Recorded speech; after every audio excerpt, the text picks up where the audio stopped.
ইরানের সঙ্গে চলমান সংঘাতে বড় ধরনের চাপের মুখে পড়েছে ইসরায়েল। ব্যালিস্টিক ক্ষেপণাস্ত্র প্রতিরোধী মিসাইলের তীব্র ঘাটতি দেখা দেওয়ায় দেশটির আকাশ প্রতিরক্ষা ব্যবস্থা সক্ষমতা নিয়েও উদ্বেগ বাড়ছে। যুক্তরাষ্ট্রভিত্তিক সংবাদ মাধ্যম সেমাফর মার্কিন কর্মকর্তাদের বরাত দিয়ে জানিয়েছে, যুদ্ধ শুরুর কয়েকদিন আগেই ইসরায়েল এই ঘাটতির বিষয়টি যুক্তরাষ্ট্রকে অবহিত করেছিল।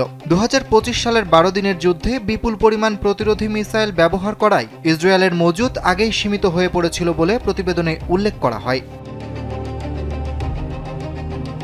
একজন মার্কিন কর্মকর্তা জানান, বিষয়টি ওয়াশিংটন আগে থেকেই জানত এবং কয়েক মাস ধরে তা পর্যবেক্ষণ করছিল। তার ভাষ্য অনুযায়ী বর্তমানে যুক্তরাষ্ট্রের নিজস্ব মজুতে তেমন সংকট নেই।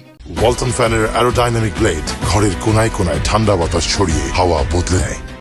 তবে সংঘাত দীর্ঘায়িত হলে মার্কিন মজুতেও চাপ তৈরি হতে পারে এমন আশঙ্কা রয়েছে। এদিকে ইরানের ধারাবাহিক ক্ষেপণাস্ত্র হামলার কারণে ইসরায়েলের দূরপাল্লার আকাশ প্রতিরক্ষা ব্যবস্থা ক্রমেই চাপে পড়ছে। বিশেষ করে ইরান তাদের কিছু ক্ষেপণাস্ত্রের ক্লাস্টার বোমা ব্যবহার শুরু করায় প্রতিরোধী মিসাইল দ্রুত শেষ হয়ে যাওয়ার ঝুঁকি আরও বাড়ছে। পরিস্থিতির প্রেক্ষাপটে ড্রোন প্রতিরোধে আন্তর্জাতিক সহযোগিতাও খুঁজছে তেল আবিব। এদিকে ইসরায়েলের প্রধানমন্ত্রী বেনিয়ামিন নেতানিয়াহু ইউক্রেনের প্রেসিডেন্ট ভ্লাদিমির জেলেনস্কির সঙ্গে ড্রোন প্রতিরোধে সহযোগিতা নিয়ে আলোচনা করতেও আগ্রহ প্রকাশ করেছেন বলেও জানা গেছে।